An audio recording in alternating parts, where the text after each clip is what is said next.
সবাইকে স্বাগত জানাচ্ছি প্রবাসী সংবাদে। পুরো আয়োজনে আপনাদের সঙ্গে আছি আমি আসিফ টিপু। দেখছিলেন বিআরবি কেবলস সংবাদ শিরোনাম। এবারে বিস্তারিত। যুক্তরাষ্ট্রের নিউ ইয়র্কে মেয়র নির্বাচনের আগাম ভোট গ্রহণ। এরই মধ্যে শহরের সর্বোচ্চ পদে পৌঁছানোর দোরগোড়ায় দাঁড়িয়ে মুসলিম মেয়র প্রার্থী জোহরান মামদানি সমর্থন করিয়েছেন প্রবাসী বাংলাদেশিদের পাশাপাশি প্রভাবশালী বামপন্থী নেতাদের। এই অবস্থায় যুক্তরাষ্ট্রের পাশাপাশি আন্তর্জাতিক অঙ্গনেও আলোচনার কেন্দ্রে মামদানি। দরজায় কড়া নাড়ছে নিউ ইয়র্ক সিটি নির্বাচন। আগামী 9 নভেম্বর চূড়ান্ত ভোট, তার আগে চলছে আগাম ভোট। তবে শহরটির সর্বোচ্চ পদের এই লড়াইয়ে শেষ হাসিটা কে হাসবেন সেই দিকেই এখন নজর সবার। গণমাধ্যমের তথ্য আর জনমত সমীক্ষায় এ দৌড়ে এগিয়ে আছেন একমাত্র মুসলিম ও ডেমোক্রেটিক প্রাইমারি জয়ী দলটির মেয়র পদপ্রার্থী জোহরান মামদানি। এরই মধ্যে 48% ভোটারের পছন্দের তালিকায় রয়েছেন তিনি। অপরদিকে প্রতিদ্বন্দ্বী কুওমো 28% আর স্লিওয়ারের অবস্থান 18%। এরই মধ্যে স্মরণকারের অন্যতম বড় শোডাউনও করেন মামদানি। এ সমাবেশে 20,000-এর বেশি মানুষ অংশ নেন, যোগ দেন বিপুল সংখ্যক বাংলাদেশীয়। এই অবস্থায় মামদানির এত জনপ্রিয়তা নিয়ে জনমনে জন্ম দিয়েছে ব্যাপক আগ্রহ। বাংলাদেশি ও মুসলিমদের পাশাপাশি এরই মধ্যে সমর্থন পেয়েছেন প্রভাবশালী বামপন্থী নেতাদেরও। তবে তার এ জনপ্রিয়তার পেছনে রয়েছে বেশ কিছু কারণ। গণমাধ্যমের তথ্য বলছে ভারতীয় বংশোদ্ভূত মুসলিম হিসেবে তিনি প্রবাসী ও সংখ্যালঘু জনগোষ্ঠীর কণ্ঠস্বর হিসেবে ইতোমধ্যে বেশ পরিচিতি অর্জন করেছেন। মার্কিন রাজনীতিতে সাহসের সঙ্গে ফিলিস্তিনের পক্ষে কথা বলে তরুণ সমাজে ব্যাপক সমর্থন পেয়েছেন। এছাড়া ভাড়া নিয়ন্ত্রণ, বিনামূল্যে গণপরিবহন, স্বাস্থ্যসেবা ও অভিবাসীদের অধিকার রক্ষায় বেশ সক্রিয় তরুণ এ রাজনীতিবিদ। তবে মামদানিকে ঘায়েল করতে মুসলিম পরিচয় সামনে আনছেন বিরোধীরা। এছাড়া নিউ ইয়র্কের সাবেক গভর্নর অ্যান্ড্রু কুমোর মতো অভিজ্ঞ রাজনীতিকের বিরুদ্ধে এই লড়াই তার পেছনে শুধু ধনকুবের ও পুরো ইসরায়েল লবি নয়, যুক্ত আছেন ট্রাম্পও। তাই জয় ছিনিয়ে আনা খুব একটা সহজ নয় বলেও মত অনেকের। অন্যদিকে 9/11-এর পর থেকে মার্কিন সমাজ, বিশেষ করে নিউ ইয়র্কে মুসলমানরা সন্দেহভাজন হয়ে দিন যাপন করছে। এই শহরেরই সর্বোচ্চ পদের এই লড়াইয়ে মামদানি জয় লাভ করলে নতুন ইতিহাস তৈরি হবে। আফরিন মৌ, নিউজ 24। দর্শক, এ বিষয়ে আরো তথ্য আপনাদের জানাতে চাই। নিউ ইয়র্ক থেকে সরাসরি যুক্ত আছেন সহকর্মী আরিফুর রহমান। আরিফ, নিউ ইয়র্কের মেয়র নির্বাচনে আগামী 4 নভেম্বরের মূল ভোটে মামদানি জয়ী হবেন বলে বিভিন্ন জরিপ বলছে। এতে অভিবাসী বাংলাদেশিরা কেন এত উচ্ছ্বসিত এবং তার সম্ভাব্য জয়ে দক্ষিণ এশীয়দের কি লাভ বা কি প্রভাব পড়তে পারে বলে মনে করছেন?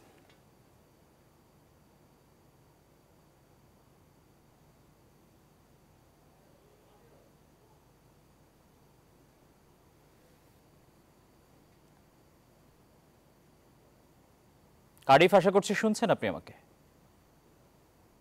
আরিফ, আমরা আপনাকে শুনছি না।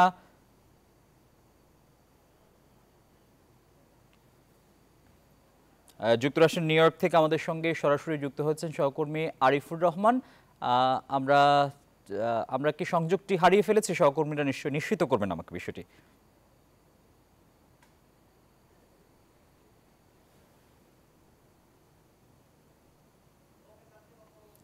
দুঃখিত, আমরা এই মুহূর্তে আরিফকে পাচ্ছি না। আমরা পরবর্তীতে নিশ্চয়ই তার সঙ্গে যুক্ত হওয়ার চেষ্টা করব।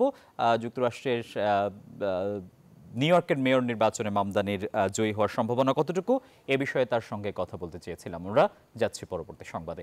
কঠোর অভিবাসন নীতির কারণে কুয়েতে কমছে প্রবাসীর সংখ্যা, এমন চাঞ্চল্যকর তথ্য দিয়েছে দেশটির কেন্দ্রীয় পরিসংখ্যান ব্যুরো সিএসবি। শুধু তাই নয়, চলতি বছর কুয়েতের জনসংখ্যা আরও 2% কমতে পারে বলে আশঙ্কা করা হচ্ছে। জীবিকার তাগিদে প্রতিনিয়তই বাংলাদেশ সহ বহু দেশ থেকেই উন্নত দেশগুলোতে পাড়ি জমান বহু মানুষ। তবে কঠোর অভিবাসন নীতির কারণে চাইলেও কুয়েতে যেতে পারেন না অনেকে। এর মধ্যেই এক চাঞ্চল্যকর তথ্য দিল দেশটির কেন্দ্রীয় পরিসংখ্যান ব্যুরো সিএসবি। তথ্য বলছে দেশটিতে কমেছে প্রবাসীদের সংখ্যা। কুয়েতের গণমাধ্যমের তথ্য অনুযায়ী গত এক বছরে কুয়েতে প্রবাসীদের সংখ্যা কমেছে 1.6%। কুয়েতের মোট জনসংখ্যা 49,13,000 থেকে কমে দাঁড়িয়েছে 48,81,000-এ। এতে একই সময়ে কুয়েতি নাগরিকের সংখ্যা বেড়েছে 1.32%। ফলে মোট জনসংখ্যায় কুয়েতিদের অনুপাত দাঁড়িয়েছে 32%, আর প্রবাসীদের সংখ্যা কমে গেছে প্রায় 1.56%। শুধু তাই নয়, চলতি বছর জনসংখ্যা আরো 2% কমতে পারে বলে আশঙ্কা করা হচ্ছে। এই জনসংখ্যাগত পরিবর্তন শিক্ষা, স্বাস্থ্য এবং শ্রম বাজারে প্রভাব ফেলতে পারে বলে মত বিশেষজ্ঞদের।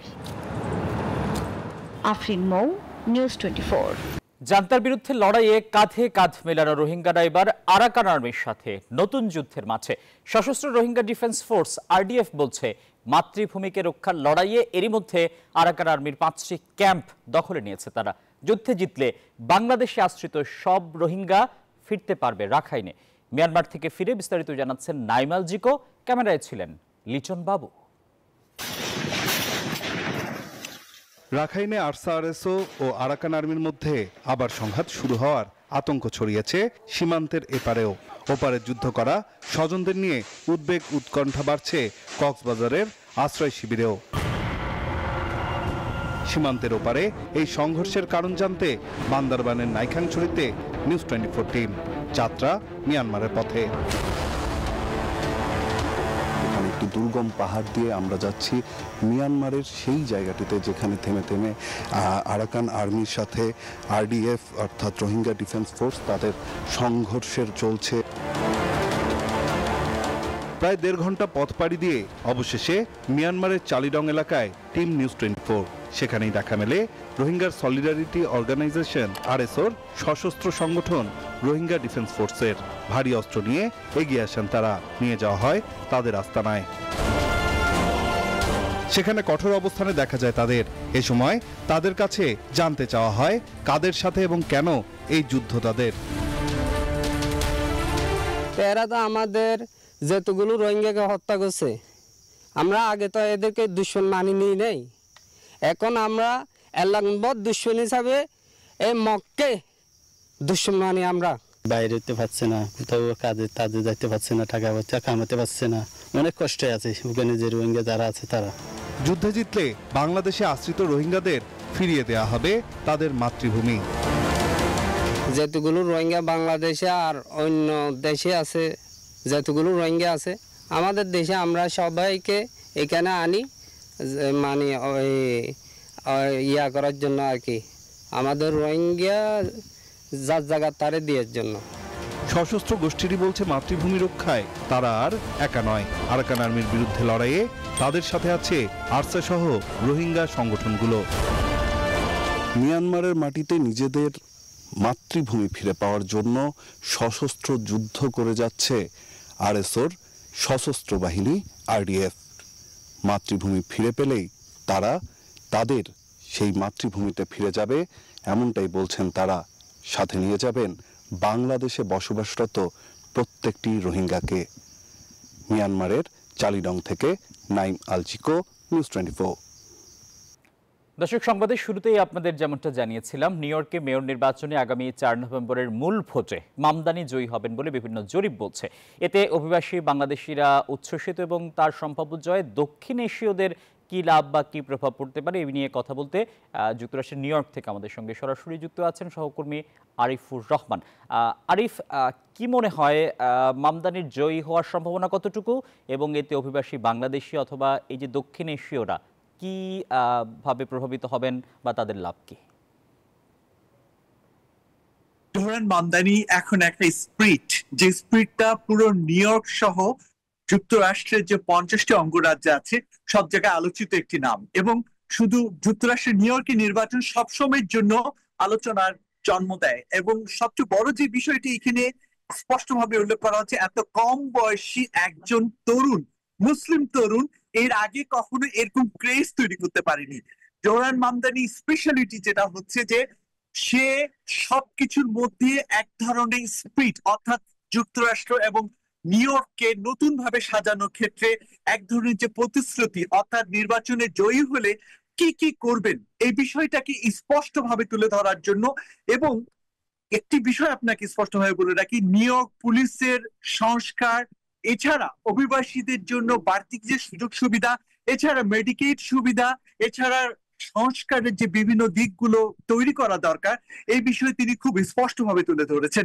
এবং কিছুদিন আগে একটি বিষয় আপনাকে বলি, তিনি যে শোডাউন করছেন এবং সেই শোডাউনে দল মত নির্বিশেষে যে বাম রাজনৈতিক দলগুলো, এবং আপনাকে বলি যে রিপাবলিকান অনেক সমর্থকও আমরা দেখেছি সেই সমর্থকদের কাতারে কিন্তু এক হয়েছেন। এখানে আরেকটি বিষয় স্পষ্টভাবে বলি যে তার অনেক প্রতিকূলতা রয়েছে, কিন্তু প্রতিকূলতার মধ্যে কেন জানি তরুণ প্রজন্ম তার এই প্রতিশ্রুতিগুলোর মধ্য দিয়ে নিউ ইয়র্ককে নতুন ভাবে দেখার স্বপ্ন দেখা শুরু করেছেন। আর এর আগে কখনো এরকম মুসলিম ক্রেজ নিউ ইয়র্কে কখনো এভাবে করে নিজের ইমেজ ক্রিয়েট করতে পারেনি যেটা জোহরান মামদানি করেছেন। অর্থাৎ দেখা গেছে যে উনি কুইন্সে থাকলেও নিউ ইয়র্কে যে 5টি বড় রয়েছে, স্ট্যাটেন আইল্যান্ড, ব্রুকলিনস, এছাড়া আপনার যে আরো 2টি বড় রয়েছে, সব জায়গায় তার এক ধরনের জনপ্রিয়তা আমরা লক্ষ্য করছি। যদিও বিভিন্ন ধরনের ডোনাল্ড ট্রাম্প সহ অন্যান্য যে রাজনৈতিক দলগুলো আছে, বিভিন্ন ধরনের তার রাজনৈতিক এই ধরনের প্রচারের সময়ও বিভিন্ন ভাবে সমালোচনা করলেও উনি খুব ম্যাচিউরলি উত্তর দিচ্ছেন। তো দেখা যাক সামনের দিনগুলোতে কি হতে পারে। তবে আমরা যেটা লক্ষ্য করছি, তরুণ প্রজন্ম থেকে শুরু করে বিশেষ করে মুসলিম, বিশেষ করে বাংলাদেশি, আপনি এশিয়ান সহ অন্যান্য যে অভিবাসীরা আছে তার দিকে ঝুঁকে পড়েছে। আপনি জানেন নিউ ইয়র্কে। ধন্যবাদ দর্শক, যুক্তরাষ্ট্রের নিউ ইয়র্ক থেকে জানাচ্ছিলেন সহকর্মী আরিফুর রহমান। যাচ্ছি পরবর্তী সংবাদে।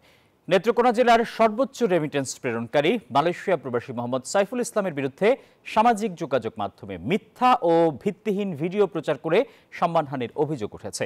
এই ঘটনার ন্যায় বিচার এবং দোষীদের বিরুদ্ধে আইনানুগ ব্যবস্থা গ্রহণের দাবি জানিয়ে কুয়ালালামপুরে অবস্থিত বাংলাদেশ হাই কমিশনে লিখিত আবেদন জমা দিয়েছে ভুক্তভোগী। কুয়ালালামপুরে সংবাদ সম্মেলনে লিখিত বক্তব্যে এসব ভিত্তিহীন অপপ্রচারের তীব্র প্রতিবাদ জানান প্রবাসী সাইফুল ইসলাম। সেই সঙ্গে দাবি জানান এ বিষয়ে যথাযথ আইনি তদন্ত করে ব্যবস্থা গ্রহণ। তার বিরুদ্ধে এমন অপপ্রচারের ঘটনায় ক্ষুব্ধ কুয়ালালামপুরের বাংলাদেশি কমিউনিটি। তারা অবিলম্বে এই ঘটনা সুষ্ঠু তদন্ত ও দোষীদের দৃষ্টান্তমূলক শাস্তি দাবি জানিয়েছেন।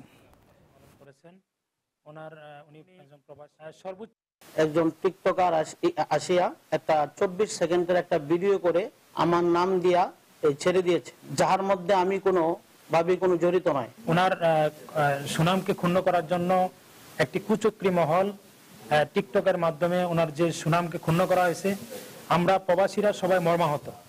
মান সম্মান ক্ষুণ্ণ হয়েছে যে ব্যাপারটা নিয়ে, উনি এই ধরনের কোনো কিছুর সাথে জড়িত নন এবং উনি একজন ভালো মানুষ এবং হেল্পফুল সবার জন্য।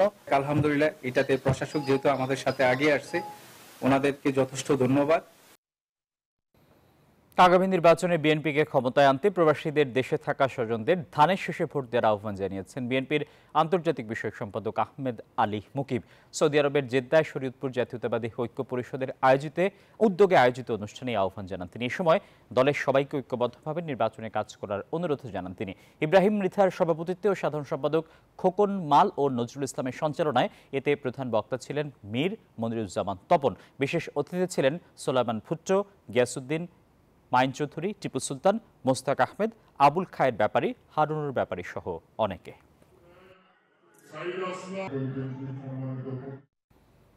জার্মানির রাজধানী বার্লিনে বাংলাদেশ জাতীয়তাবাদী যুবদলের ৪৭তম প্রতিষ্ঠা বার্ষিকী পালিত হয়েছে। উপলক্ষে যুবদল জার্মানি শাখার উদ্যোগে আলোচনা সভার আয়োজন করা হয়। আব্দুল হান্নান রুহেলের সভাপতিত্বে ও সোহেল চৌধুরীর সঞ্চালনায় এতে প্রধান অতিথি হিসেবে জার্মান বিএনপির সাবেক সাধারণ সম্পাদক গনি সরকার উপস্থিত ছিলেন। প্রধান বক্তা ছিলেন প্রথম যুগ্ম সাধারণ সম্পাদক মোস্তাক মান্নান। বক্তব্য রাখেন যুবদল নেতা সোহাগ আলী, আরিফুর রহমান, শাহিন আফিন্দি, তারেক রহমান, একরাম হোসেন, হাসিবুদ্দিন, মোহাম্মদ জামান হোসেন, মকিত আহমেদ ফাহিম সহ অনেকে। বক্তারা বলেন, শহীদ জিয়ার আদর্শকে ধারণ করে বিএনপি চেয়ারপারসন খালেদা জিয়া ও ভারপ্রাপ্ত চেয়ারম্যান তারেক রহমানের হাত শক্তিশালী করতে জার্মান যুবদলের নেতাকর্মীরা ঐক্যবদ্ধ।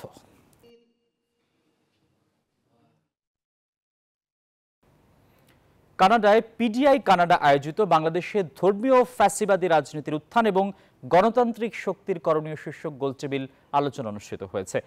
আজফর সৈয়দ ফেরদৌসের সভাপতিত্বে ও মনির জামান রাজুর পরিচালনায় এতে মূল প্রবন্ধ পাঠ করেন ঢাকা বিশ্ববিদ্যালয়ের প্রাক্তন শিক্ষক ফারহানা আজিম শিউলি। তিনি বলেন, বাংলাদেশের ধর্মীয় ফ্যাসিবাদী রাজনীতির উত্থান কেবল স্থানীয় না, এটি বৈশ্বিক রাজনৈতিক অর্থনৈতিক সমীকরণের ফল। এমন আবহে প্রয়োজন জনগণ নির্ভর গণতান্ত্রিক রাজনীতি, বিকল্প প্রগতিশীল শক্তির ঐক্য ও নতুন সাংস্কৃতিক রাজনৈতিক বয়ান গঠন, যা মুক্তিযুদ্ধের মানবিক চেতনা ধারণ করবে, কিন্তু ক্ষমতার রাজনীতির হাতিয়ার হবে না।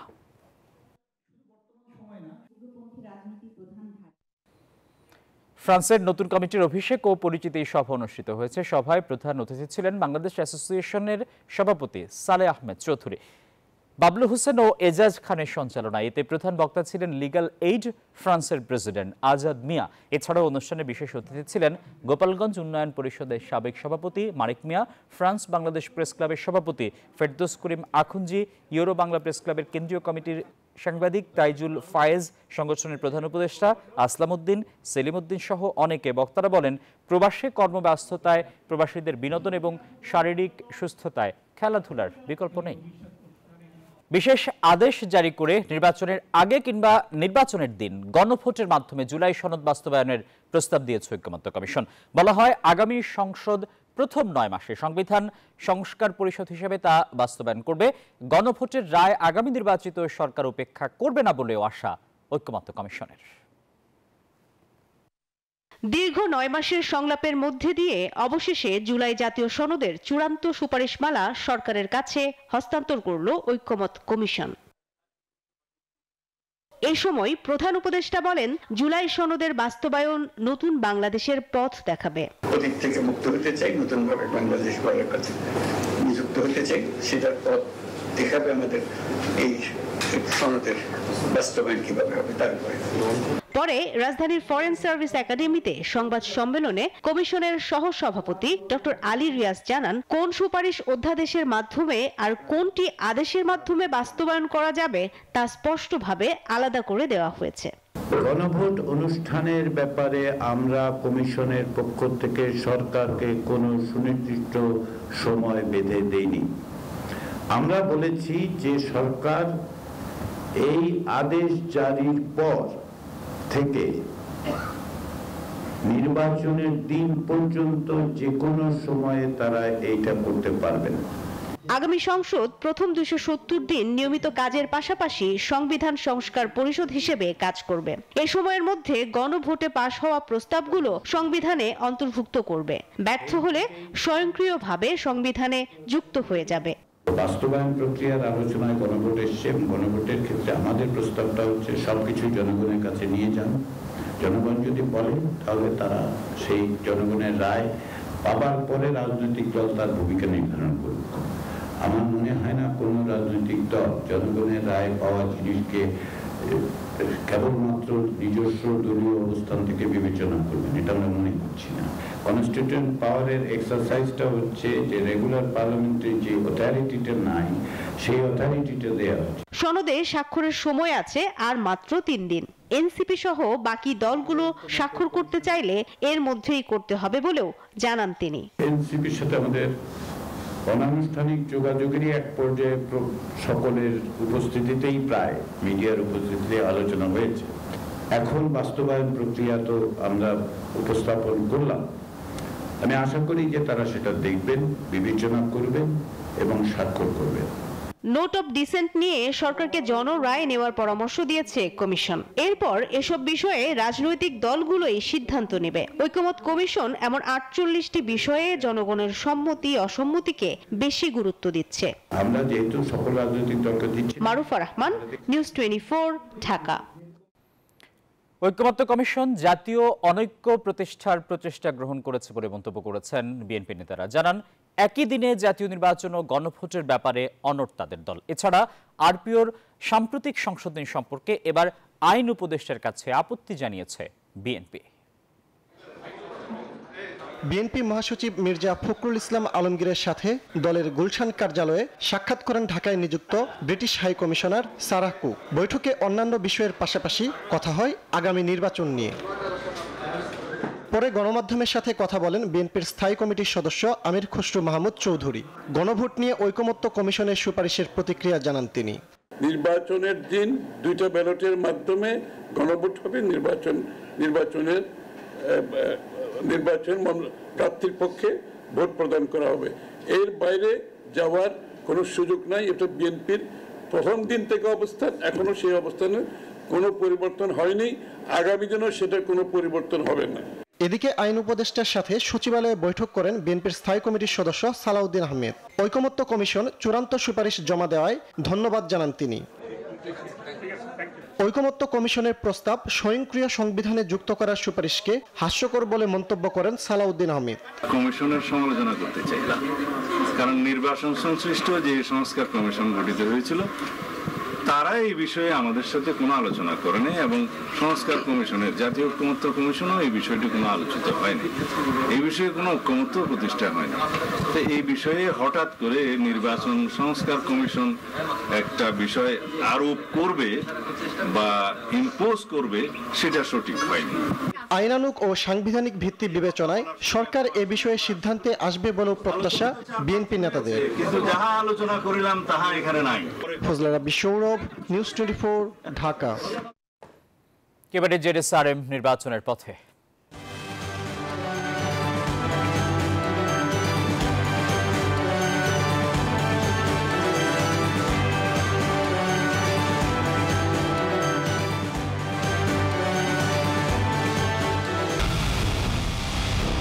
পুরো দেশের মুখে হাসি ফোটাতে নিজেকে হতে হয় স্ট্রং, আর মনোবল হতে হয় স্পার্ক জিরো। জেডএসআরএম 25 বছরের পথ চলায় নিরাপদে রাখার প্রত্যয়ে। 28 অক্টোবরের লগি বৈঠার ঘটনার মধ্য দিয়েই শেখ হাসিনার ফ্যাসিবাদের প্রকাশ ঘটেছিল, যার পুনরাবৃত্তি ঠেকাতে প্রয়োজন রাজনৈতিক ঐক্য। মঙ্গলবার ঢাকা বিশ্ববিদ্যালয়ে এক আলোচনা সভায় এই আহ্বান উঠে আসে। 2006 সালের 28 অক্টোবর নয়াপল্টনে সহিংসতার ঘটনা ঘটে। এর 19 বছর পূর্তিতে দিনটিকে আওয়ামী ফ্যাসিবাদের উত্থান হিসেবে আখ্যা দিয়ে এই আলোচনা সভার আয়োজন করে ঢাকা বিশ্ববিদ্যালয় কেন্দ্রীয় ছাত্র সংসদ ডাকসু। সভায় বক্তারা সেই দিনের নৃশংসতার কথা স্মরণ করে আওয়ামী লীগকে একটি সন্ত্রাসী সংগঠন হিসেবে উল্লেখ করেন। দেশনেত্রী বেগম খালেদা জিয়া এবং তাদের জন্য চিকিৎসা। এই ছিল প্রবাসের সংবাদে, সবাইকে ধন্যবাদ।